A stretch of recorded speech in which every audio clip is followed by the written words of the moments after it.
こんにちは、ロック204チャンネルです。今回は 3D プリンター入門1フリー CAD のインストールについてお送りします。3D プリンターで作品を作る場合、以下の手順で行っていきます。1、3D データの作成。 3D プリンターはデータの形状通りに造形するため 3D データが必要となります。3D データを作成する手段は主に2つあります。1つはデータ作成ソフトを使用する方法です。この方法では 3D CAD ソフトを使って 3D データを作成し、自由に好きな形状を作成できますが、ソフトの操作が必要です。もう一つの方法は現物をスキャンするもので、3D スキャナーを使って現物から直接 3D データを作成します。手軽にできますが、細かい凹凸は再現できません。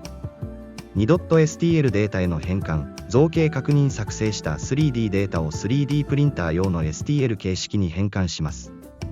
スライスソフトで STL データを読み込み、データの整合性をチェックします。3、造形プログラム作成。 STL データをもとに 3D プリンターを動かすためのプログラミングを行います。ソフト上で造形のシミュレーションができ、時間や材料の量を確認できます。4、造形ツールパス。データを 3D プリンターに入力して造形を開始します。3D プリンターには PC 接続またはスタンドアロンの方法があります。5、サポート材の除去。造形過程で出力されたサポート材を取り除きます。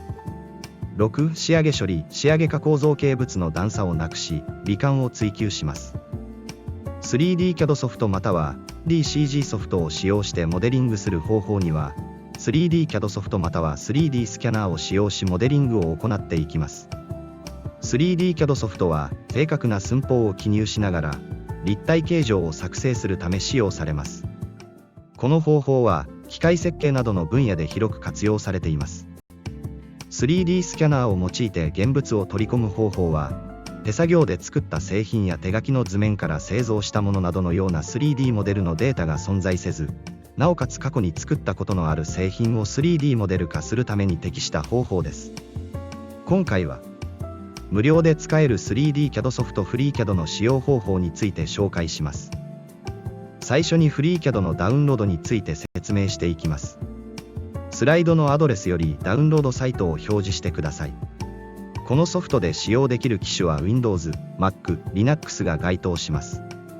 ここでは Windows 版のインストール方法について解説を行います。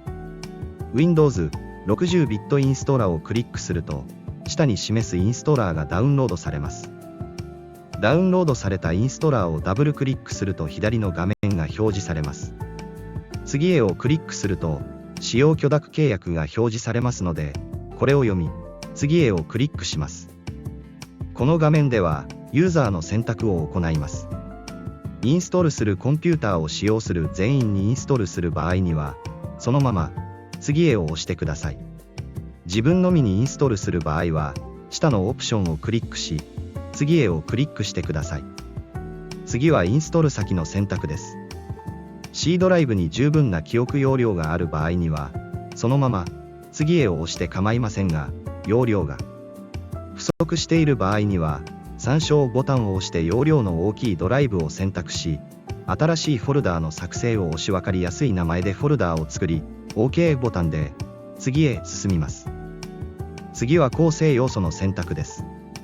通常はこのままチェックを外さず、次へを押してください。ファイル関連付けやデスクトップアイコンが必要ない場合はチェックを外し、次へを押してください。次の画面では、スタートメニューのフォルダーの選択です。特に必要なければ、インストールボタンを押し次の画面に移行します。次の画面では、フリー CAD のファイルのコピーが始まります。数分間でファイルのコピーが終了し、完成となります。こちらにインストールが完了し作成されたショートカットと起動画面を示します。次回は、フリー CAD の基本的使用方法について説明したいと思います。ご視聴ありがとうございました。